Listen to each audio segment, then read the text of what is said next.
안녕하십니까 애청자 여러분, 놀라운 부동산 놀부입니다. 자, 상급지를 중심으로 여전히 꾸준한 거래들이 나오고 있는 상황입니다. 특히 강남 일대 거래가 꾸준하게 지금 이어지고 있는 상황이고, 특히 이 20평대를 기준으로 봤을 때 가격 올라간 그 상승률 자체가 높게 나오고 있는 상황이다라고 볼 수가 있습니다. 자, 이런 상황에서 추후 하반기 시장에 우리가 주목해 봐야 될 포인트는 뭔가? 자, 앞으로 이 금리가 인상될 가능성보다는 동결의 확률이 가장 높고, 그 다음에 인하의 가능성까지 존재하고 있습니다. 경기 침체 초입에 지금 들어가고 있는 상황이고, 미국은 아닐지라도 우리나라는 이미 침체에 들어와 있는 상황이죠. 자, 그러다 보니까 금리 인하가 빠르면 올해, 늦어도 내년 상반기쯤은 단행이 될 것이다, 이렇게 예상들을 하고 계십니다. 자, 그런 상황에서 지금 현재에서 가장 중요한 주목할 포인트는 전세죠.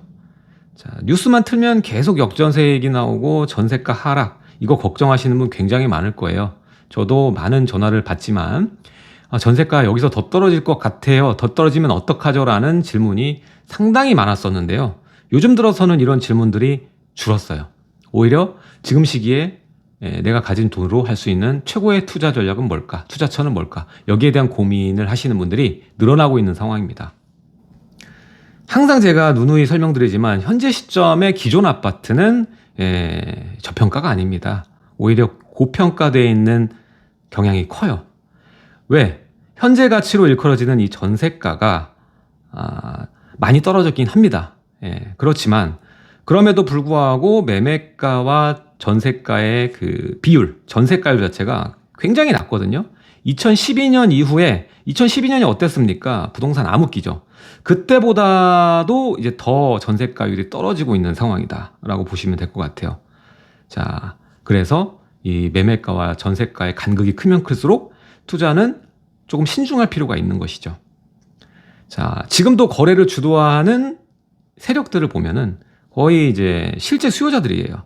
그래서 내 집을 좀 더 상급지로 갈아타려는 수요자들이 철저하게 주도해서 거래를 만들어내고 있는 상황이다. 그리고 투자자는 다 손가락 빨고 있습니다. 아파트로는 들어가지 못하고 다른 투자처로 선회해서 시장에 들어와 있는 상황이에요.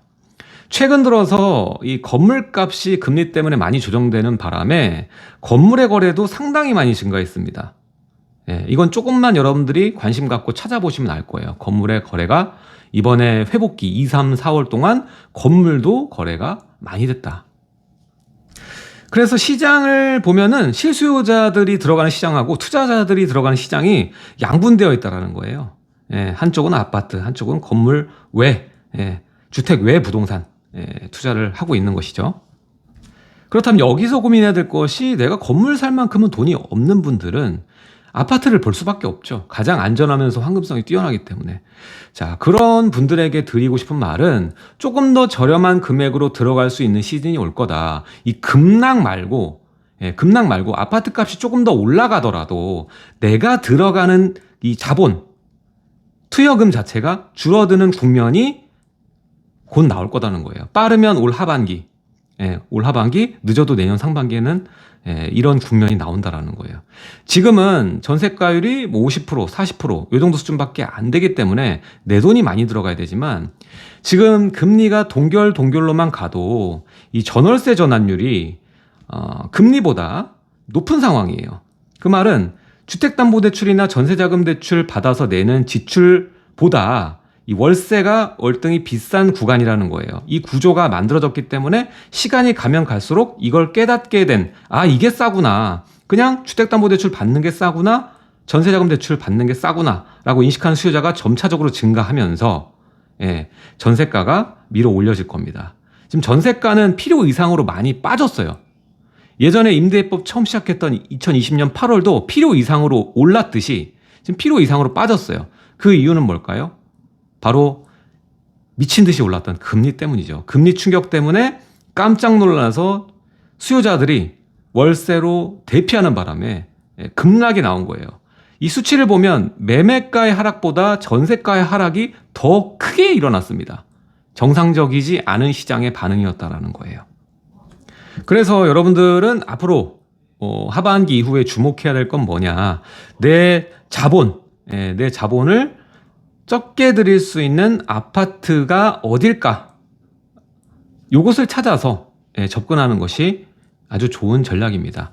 실제로 내가 그냥 대출 받고 들어가더라도 이것을 생각해야 돼요. 후행적으로 투자 수요가 들어올 수 있는 이 구조, 시스템이 만들어져 있는 아파트 단지가 어디냐가 굉장히 중요하기 때문입니다. 그래서 이 자본이 좀 적으신 분은 이런 쪽으로 접근하시는 게 좀 좋고, 자본이 있으시면 무조건 지금 상황에선 재개발과 재건축을 하셔야 됩니다. 다른 거 좌고우면 하실 필요가 없어요. 그리고 아까 말씀드렸던 소액이신 분들도 결국에는 시간을 좀 10년, 20년까지 보더라도 정비 사업으로 진행될 수 있는 땅, 지분을 확보해야 돼요. 무조건 재개발, 재건축에 내가 돈이 1억 있고 2억 있고 3억 있다고 해도 내가 이 돈으로 재개발, 재건축 할 수 있는 게 뭘까? 이것을 연구하시고 접근해야 됩니다. 그래야 시간이 흘렀을 때, 아까 말씀드렸던 이 기존 아파트의 자본이 줄어들어도 시간이 엄청 걸릴 거고 필요 이상의 금액이 들어갈 거예요. 그리고 이 정도 금액으로 여러분들이 1, 2, 3억으로 소액으로 들어간다면 극소형, 그리고 아주 오래된, 그리고 외곽지의 아파트밖에는 아무리 자본이 적게 들어가는 국면이 찾아오더라도 매입하기가 어려우실 거예요. 그러니까 자본이 아주 적거나 자본이 아주 많거나, 중간에 계신 분들은 기존 아파트 아까 말했듯이 올 하반기나 내년 상반기에 좋은 타이밍에 맞춰서 내 자본 줄여서 들어가면 되는 거고, 그 외에 3억 이하나 아니면 10억 이상이신 분들은 무조건 재개발과 재건축, 기존에 진행되는 현장 위주로 들어가는 게 가장 수익률도, 안정성도, 황금성까지 괜찮은 투자법이라는 겁니다. 자, 우리가 재건축 투자를 하면 이 재건축 투자가 진행될 때 싼 구간이 있어요. 언제냐? 처음 추진이 단계에서 조합 설립 전 단계. 조합 설립 전 단계. 이때가 좀 가장 싸고요. 두 번째 조금 싸지는 시기가 바로 이 관리 처분. 관리 처분 때입니다. 그리고 마지막이 이제 입주 때예요. 자, 이 세 타이밍이 재건축 시장, 재개발도 마찬가지입니다만 이때가 그나마 가장 좀 싸지는 구간이다 라고 보시면 될 것 같은데, 오늘은 여기에 맞춰서 또 하나의 이 재밌는 소식, 이슈 전해드리도록 할게요. 자, 지금 우리가 가장 기대하는 차기 반포의 대장이 어디죠? 바로 반포 주공 1단지입니다. 자, 여기서도 나뉘어서 3주구 바이레미안, 그리고 1, 2, 4주구 DH 클래스트가 있죠. 그 중에서도 우리가 DH 클래스트 가장 기대하죠. 여기는 5천 2세대 대단지로 구성이 됩니다. 자, 근데 최근에 이 반포 1, 2, 4주구가 이게 착공이 24년 3월 예정이거든요. 그래서 이전에 지금 층수를 상향하는 걸 고민하고 있어요. 이게 타이밍이 기가 막힌 거죠. 자, 이게 원래라면은 고민할 것도 없고 그냥 지나가는 건데, 오세훈 시장이 들어오고 또 윤석열 정부가 들어오면서 이 용도 지역제에서 비욘드 조닝으로 전면 개편이 돼요. 도시계획 대전환이 된 거죠. 그러면서 지금 35층 룰이 삭제가 됐어요. 그렇게 되고 이제는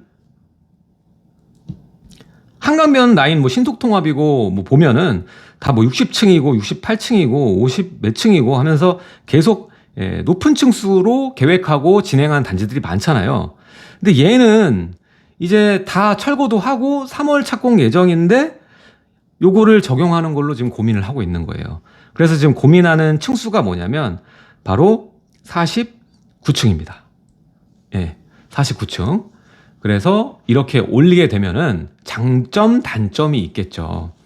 중요한 거는 우리가 35층으로 하는 거랑 49층으로 하는 거랑 밀도가 변하는 건 아니에요. 그러니까 연면적이나 용적률 이게 변하는 건 아니고, 그 같은 이 연면적 용적률을 유지하면서 건물들이 좀 바뀌는 거예요. 원래는 35층 일정하게 동수를 50개 동으로 배치하는 계획에서 이제 어느 동은 높고 어느 동은 낮고, 앞에 있는 게 좀 낮고 뒤에 게 높고 이런 식으로 바뀌겠죠.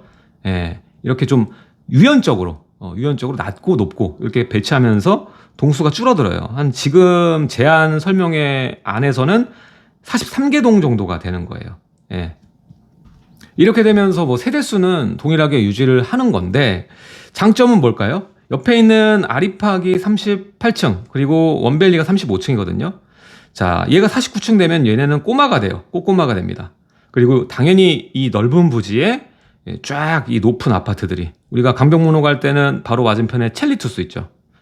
그리고 옆에 있는 이제 성수동 가면은 아크로포레스트 있죠. 트리마제 있죠. 그리고 또 1, 2, 4주구, 3, 4주 그 구역들이 또 들어서게 되면 또 초고층 아파트 성수에 또 지어질 거고.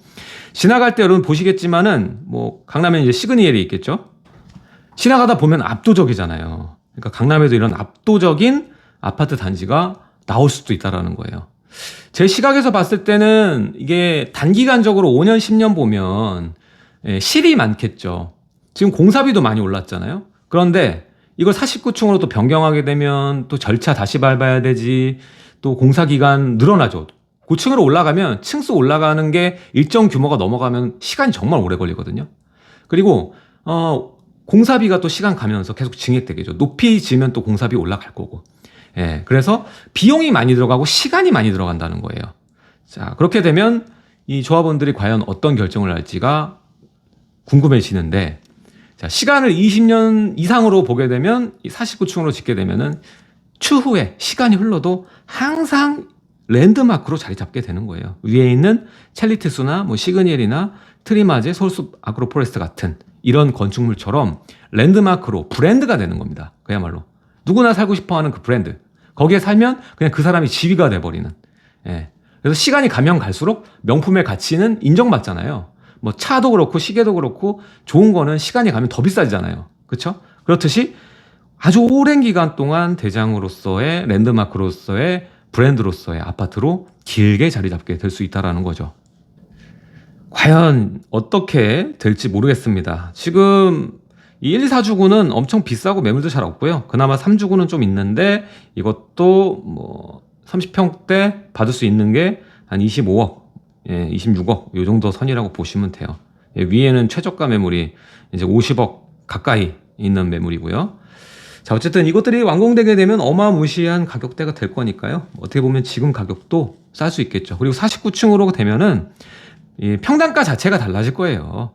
지금 위에 있는 다른 아파트들, 초고층 아파트들은 일반적인 주변에 뭐 35층 그리고 뭐 20 몇 층 아파트보다 평당가가 훨씬 높거든요. 예, 그렇다시피 여기도 마찬가지로 그렇게 될 거기 때문에 들인 만큼, 돈을 들인 만큼 또 가치와 가격은 높아질 거니까, 저는 솔직히 제가 입장이라면은 찬성하는 입장으로 하지 않을까. 시간은 좀 걸리더라도. 예. 여기서 또 많은 분들이 궁금할 수 있어요. 지금 보면 여기 49층이잖아요. 49층이죠. 물론 위에 있는 첼리투스는 50층이 넘어가는데 서울숲 아크로포레스트나 또 주변에 수도권에 있는 뭐 아파트들이나 뭐 아파트나 뭐 건물들 보면 뭐 약속이나 한 듯이 49층이거든요. 이게 왜 그렇냐면, 이거 모르시는 분들도 있을 거예요. 아시는 분, 부동산에 관심 있는 분들은 아실 텐데, 자, 우리나라 건축법에 의하면 이제 건축물을 나눕니다. 그래서 이제 30층에서 49층이 준고층 건축물이고요. 50층이 넘어가면 이제 초고층 건축물이 돼요. 자, 그래서 이게 기준이 다릅니다. 기준이 달라져 버려요. 그래서 50층이 넘어가거나 200m가 넘어가면, 그러면은 비상 그 계단뿐만 아니라 30층마다 한 개 층을 싹 비워야 돼요. 그래서 거기를 피난 안전구역으로 설치를 하는 게 의무입니다. 그럼 한 개 층이 통째로 날아가면 그 사업성에서 날아가 버리는 거예요. 그러니까 손해 볼 수 있겠죠. 그리고 층수가 50층 이상 넘어가면 또 기준 자체도, 절차 자체도 까다로워지기 때문에 비용적인 측면 때문에 49층으로 자르게 되는 겁니다. 이걸 감안하고 더 올릴 수는 있겠죠. 하지만 보편적으로 어느 정도에서 타산 맞춰서 그냥 49층으로 하는 게 거의 룰처럼 되어 있다라고 생각하시면 되겠고요. 자, 30에서 49층은 좀 러프해서 준고층 건축물의 경우에는 비상 계단이 있는 경우에는 이렇게 피난 안전구역을 통째로 비워서 만들 필요가 없는 겁니다. 아무튼 돈이 있으시면은 지금은 재건축, 강남의 아파트들이 굉장히 매력적이에요. 지금 많은 실수요자들이 많이 떨어진 과대 폭락이 나왔던 데가 이제 신축들이 그렇거든요. 신축들이 많이 떨어졌어요. 실수요자가 거주 목적을 가지고 있으니까 당연히 이미 만들어져 있는 상품들 신축에 몰릴 수밖에 없는 환경이었죠. 투자자는 시장 진입을 못했으니까. 그러다 보니 신축이 계속 올랐고 이번 금리 만나면서 확 떨어졌어요. 많이 올랐고 많이 떨어졌다는 소리예요. 그리고 다시 회복하는데도 지금 여전히 투자자는 못 들어가니까 신축이 위주로 회복이 좀 빨리 된 편이에요. 그래서 가격 비교나 이런 것들을 해보면 지금 재건축이 신축에 들어가는 것보다는 훨씬 나아요. 그리고 아까 말씀드렸다시피 싼 구간이 있다고 했잖아요. 지금 관리처분 직전의 단계에 있는 아니면 관처 떨어졌는데 아직 이주 안 하고 막 늦어지는 느슨한 단지들 보면은 가격이 굉장히 매력적이에요. 그래서 뭐 싼 데는 16억부터 강남 일대 보면 16억대부터 뭐 18억대 뭐 이 정도 수준으로 국평을 살 수 있는 아파트들도 있어요. 그래서 그런 것들은 제가 또 뭐 멤버십이나 강의에서 또 말씀을 드리니까 강의 신청을 많이 해주시면 좋겠고요. 아까 말했던 1억에서 3억 이걸로 뭘 할까? 뭐 이거 1억은 주식밖에 못한다 이렇게 생각하실 텐데 부동산에 대한 끈을 놓지 마세요. 부동산의 모든 게 현실이 될 수 있습니다. 여러분들이 하고자 하는 의지만 있으면. 자, 이 금액으로 재건축과 재개발 투자를 할 수 있는 아주 기막힌 방법이 있어요. 깜짝 놀랄 겁니다. 무려 전략을 잘만 활용한다면 보편적으로 300에서 800%의 수익을 예상할 수 있는 이 재건축 투자 기법이 있습니다. 여기에 대해서 제가 강의에서 거의 1시간 반 동안 주구장창 전략에 대한 강의를 진행을 하고 있으니까 궁금하신 분은 꼭 오셔서 참석해서 보시면 되겠습니다. 저는 뭐 다른 것처럼 뭐 40만 원, 50만 원 그런 강의가 아니고요. 한번 오시는데 그냥 영화 관람 비용으로 2시간 동안 즐길 수 있는 아주 여러분들께 득이 되는 그런 부동산 강의니까요. 옆에 댓글 누르셔가지고요. 고정 댓글에 신청할 수 있는 링크가 있어요.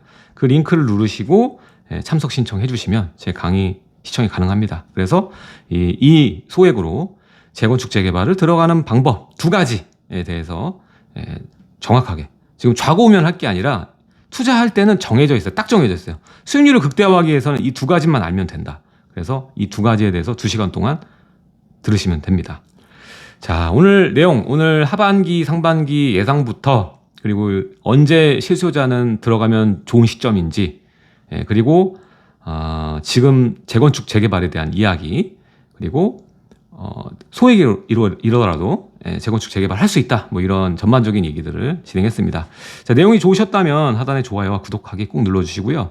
또 여러분도 여러 가지 궁금한 게 있으시면 댓글로 남겨주세요. 댓글로 남겨주시면 좋은 주제 있으면 제가 여러분들 댓글 토대로 또 풀어드리는 영상을 올려드릴 테니까요.